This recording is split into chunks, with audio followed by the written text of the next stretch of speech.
Los pigmentos fotosintéticos son esas moléculas capaces de absorber la energía de la luz y de transferirla hacia el ATP y el NADPH. Los principales pigmentos fotosintéticos son la clorofila, los tipos de clorofila, que pueden ser clorofila A y clorofila B. Pero también existen pigmentos fotosintéticos que se denominan accesorios, que incluyen a los carotenos, que dan el color rojo a las hojas, y las ficocianinas, que dan el color azul. Entonces, el principal pigmento fotosintético es la clorofila, que da el color verde a las hojas. Y la clorofila tiene dos variantes, la clorofila A, que es la más importante y la más abundante en las hojas, y la clorofila B, que aunque también es importante, no es tan abundante en las hojas ni interviene tanto en la fotosíntesis. La clorofila A y la clorofila B se diferencian únicamente porque en esta posición la clorofila A posee un grupo metilo y en esta posición la clorofila B en lugar del grupo metilo posee un grupo cetona. Entonces, si nos damos cuenta, la clorofila en realidad es un anillo de átomos de carbono que tiene en su centro un átomo de magnesio, rodeado por átomos de nitrógeno. Y los carotenos, pues, que dan el color rojo a las hojas, solamente son secuencias de carbonos con dobles enlaces y tienen dos anillos en los extremos, mientras que la ficocianina, que da el color azul, pues tiene una estructura un poco más compleja con anillos de carbonos y grupos carboxilo al final, ¿verdad? Entonces, la mayoría de las plantas tienen en sus hojas diferentes tipos de pigmentos, tienen varios tipos de pigmentos. Si nos damos cuenta, aquí en esta hoja hay pigmentos verdes, que son las clorofilas, hay pigmentos rojos, que son los carotenos, y pigmentos azules, que son las ficocianinas.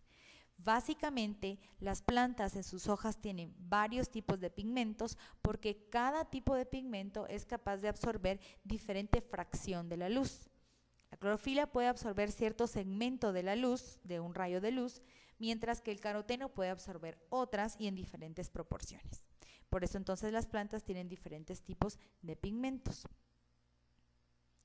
En esta fotografía nosotros podemos ver la capacidad que tienen los diferentes pigmentos de absorber diferente fracción de la luz. Esto que ven ustedes acá es un rayo de luz. Como sabemos, la luz se comporta tanto como una onda al desplazarse a través del espacio, así como también se comportan como partículas. Y se comporta como partículas porque la luz está hecha de ciertas partículas de energía que se denominan fotones. Cada fotón constituye una pequeña y muy reducida porción de todo el espectro de la luz. Entonces, un rayo de luz está formado por diferente proporción y cantidad de fotones. Y entonces la luz, al transportarse como una onda, pues tiene diferente longitud de onda, desde este sitio hasta este sitio. Y tiene diferente cantidad y tipos de fotones que va desde aquí hasta acá. Entonces los diferentes pigmentos tienen la capacidad de absorber solamente cierta sección de todo este espectro de la luz. En esta gráfica podemos observar entonces la capacidad que tienen los diferentes pigmentos de absorber la energía de la luz. Entonces, en el eje X nosotros podemos observar toda la longitud de onda de la luz, que va desde 0 hasta 700 nanómetros. Y en el eje Y podemos observar la proporción de absorción de los pigmentos. Si nos enfocamos en la clorofila A, que es esta curva que observamos acá, nos damos cuenta que la clorofila A tiene una alta capacidad de absorción de la luz y su pico de absorción es en este segmento que se encuentra acá. Este es el segmento de la luz con que mayor proporción la clorofila A puede absorber. La clorofila B, que es esta otra curva que ustedes pueden observar acá, puede absorber, si se dan cuenta, desde aquí hasta acá el espectro de la luz, o sea, más o menos de aquí hasta acá. Pero su pico de absorción, o sea, en donde más capacidad de absorción tiene, más o menos un 85%, lo tiene en este segmento. Si observamos los carotenos, pues tienen un amplio espectro de absorción que va más o menos desde aquí hasta acá, como lo dice la curva, ¿verdad? Pero la capacidad de absorber la luz o los fotones de la luz del caroteno es un poco más baja que la de la clorofila A y B. Si nos damos cuenta, está por aquí como un 75%. Si nos damos cuenta, las ficocianinas pues tienen la capacidad de absorber el espectro que va desde aquí hasta acá, si vemos acá, ¿verdad? perdón. Y entonces tienen diferentes picos de absorción que son diferentes a la clorofila A y la clorofila B, y por su parte las ficoeritrinas. Entonces, en conclusión, las hojas de las plantas tienen diferentes pigmentos. Cada pigmento va a absorber diferente fracción y en diferente proporción la cantidad de fotones de la luz. Ahora pongan mucha atención a esto porque eso también es importante. Los pigmentos tienen la capacidad de absorber cierta sección de la luz y la que no absorben la reflejan. Entonces, el pigmento clorofila, cuando está en las hojas, hace que las hojas se miren verdes, pero hace que se miren verdes porque no es capaz de absorber este espectro verde de la luz que ven ustedes acá. Puede absorber desde aquí hasta acá, pero no puede absorber el espectro verde. Entonces, ¿qué es lo que hace? Lo refleja. Entonces, por eso es que las hojas se ven verdes cuando tienen clorofila. Cuando las hojas tienen caroteno, se ven rojas. Ustedes se dan cuenta, el caroteno puede absorber desde aquí, que es azul, hasta acá, como es un poquito verde, pero no puede absorber el espectro rojo, y es por eso que en lugar de absorberlo, lo refleja. ¿De acuerdo? Bueno, la fotosíntesis se divide en dos fases, la fase lumínica o fotodependiente y la fase oscura o fotoindependiente. La fase lumínica o fotodependiente, como su nombre lo dice, se puede llevar a cabo única y exclusivamente en presencia de luz. La fase oscura o fotoindependiente no requiere de luz para llevarse a cabo. Aunque se llama oscura, no significa que solo se haga durante la noche o cuando no haya luz. Simplemente quiere decir que puede hacerse o puede llevarse a cabo en presencia o en ausencia de luz. Es únicamente la fase lumínica o fotodependiente la que requiere definitivamente de presencia de luz. Entonces vamos a ver ahorita cuáles son cada una de estas dos fases. Bueno, entonces la primera de las fases de la fotosíntesis es la que llamamos fase lumínica o fotodependiente, que depende entonces de la luz. Entonces aquí estamos viendo un cloroplasto y estamos viendo los tilacoides. Entonces sobre la membrana de los tilacoides, que es esta pared que está acá, se encuentran las moléculas de clorofila, que estamos representando como esta molécula, ¿verdad? Entonces, cuando llega un rayo de luz, ¿verdad? Cuando llega un rayo de luz lleno de fotones, entonces esa energía es capturada por las moléculas de clorofila. Y entonces esa energía es transferida hacia dos moléculas inorgánicas súper importantes para la fotosíntesis, que son el NADPH y el ATP. Después entonces de que se absorbe el fotón de luz y la clorofila lo transmite, entonces se producen las moléculas de NADPH y ATP. Y todas esas moléculas son liberadas al estroma. Y son liberadas al estroma para que puedan ser utilizadas en la siguiente fase, que es la fase oscura, que requiere básicamente pues de estas moleculitas para poderse llevar a cabo. Pero entonces vamos a ver ahorita a más detalle cómo se crean las moléculas de NADP, H y ATP. Vamos a ver. Entonces aquí tenemos un cloroplasto. Y sabemos que los cloroplastos tienen sus dos membranas, ¿verdad? Pero en el interior tienen el estroma. Dentro del estroma, que es ese espacio con líquido y enzimas, se encuentran los tilacoides. Los tilacoides habíamos dicho que tienen esta forma de ficha y que se agrupan en grupos llamados granas, ¿verdad? Entonces ahora vamos a ver un tilacoide nada más. Nos vamos a enfocar solamente en un tilacoide. Recordamos que un tilacoide tiene una membrana externa y una membrana interna, y adentro del tilacoide hay un espacio que se denomina espacio tilacoidal. Sobre los tilacoides, entonces, sobre la membrana externa del tilacoide se encuentran las moléculas de clorofila. Además de las moléculas de clorofila, sobre el tilacoide se encuentran tres tipos de moléculas que se denominan moléculas aceptoras de electrones. Entonces, esas son esta molécula, esta y esta. No nos vamos a aprender el nombre porque pues no es necesario, simplemente tenemos que saber que existen tres moléculas que son transportadoras y aceptoras de electrones. Y además de esas tres moléculas o tres proteínas aceptoras de electrones, existe otra proteína muy importante que se denomina ATP sintasa. Como su nombre lo dice, esta ATP sintasa es una proteína que tiene como función sintetizar ATP. ¿De acuerdo? Entonces, la ATP sintasa, como ustedes se pueden dar cuenta, tiene una forma como de tubo que se comunica directamente con el espacio tilacoidal hacia el exterior, que es el estroma. Este que está acá es el estroma, ¿verdad?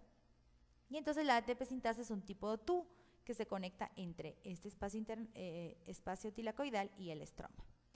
Muy bien, entonces, ¿qué es lo que ocurre cuando llega un rayo de luz?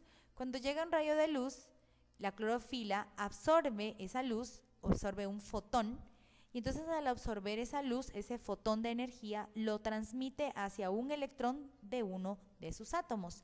Entonces, ese electrón recibe el átomo y entonces se excita, así se le llama, tiene una excitación, y entonces sale liberado de la molécula de clorofila.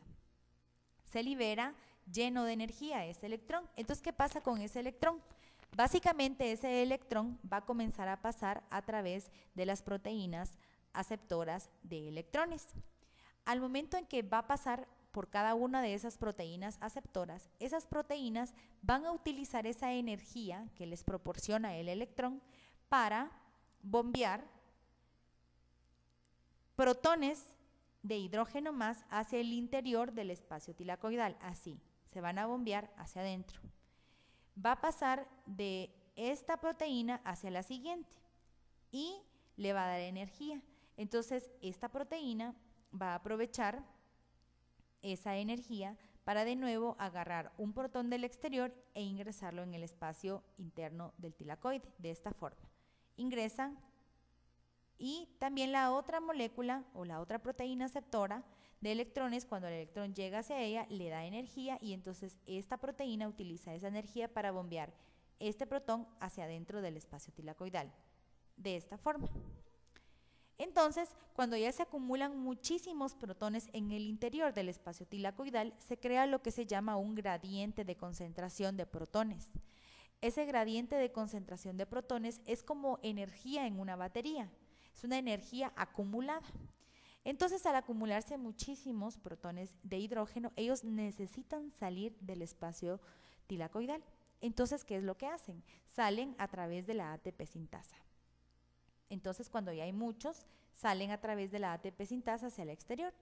Pero la propiedad que tiene la ATP sintasa es que cuando los protones salen rápidamente y en gran cantidad a través de ella, pues ella puede utilizar esa energía de ese gradiente, de esa bomba de protones, para convertir adenosin difosfato en adenosin trifosfato, que es el ATP. Y entonces es de esta manera como se sintetiza el ATP a partir de los electrones de la clorofila. Ahora bien, si recordamos, el electrón pasó a través de esta proteína, después de esta y después de esta, liberándose energía. Pero en última instancia, el electrón pasa por todas de esta forma, así. Y entonces la última molécula que acepta este electrón es el NADP. Acepta este electrón, el NADP, y se reduce o se transforma en NADPH. Entonces, gracias a esta energía proporcionada por el electrón de la clorofila, obtenemos ATP a través de la ATP sintasa y obtenemos NADPH gracias a que el electrón le dio energía a esta cadena de proteínas aceptoras de electrones. Bueno, entonces también tenemos el problema de que, si recordamos, la clorofila, cuando recibió el protón, recibió la energía, liberó un electrón. Y ese electrón pues pasó a través de las proteínas aceptoras y llegó hasta el NADPH y ahí pues se quedó. Pero entonces, ¿cómo le hace la molécula de clorofila para recuperar ese electrón que perdió? Porque necesita recuperarlo. Y entonces es en este momento en que ingresa el agua, la molécula de agua que vimos en la ecuación de la fotosíntesis que se requiere para la fotosíntesis. Entonces, lo que pasa básicamente es que la clorofila, con la utilización de la luz, rompe la molécula de agua. La rompe en un átomo de oxígeno, 2 protones, 2 hidrógenos más, y libera 2 electrones. Y uno de esos electrones es el que de nuevo ingresa a la clorofila y logra pues estabilizarla. Entonces aquí tenemos un resumen. Llega el protón, se libera el electrón pasa por todas las proteínas aprovechan esa energía y envían protones hacia el centro, hacia el espacio tilacoidal.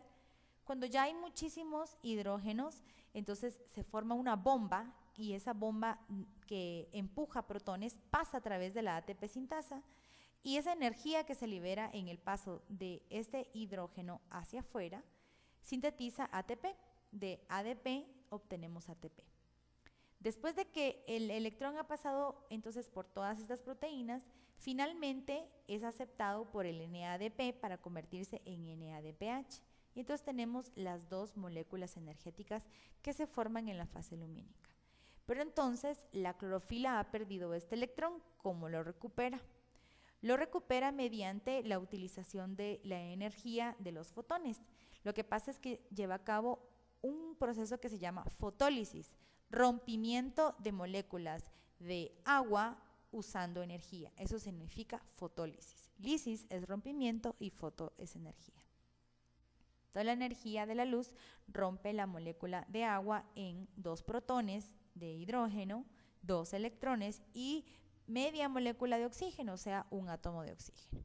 Entonces son estos electrones los que eventualmente regresan a la clorofila y la vuelven a dejar estable.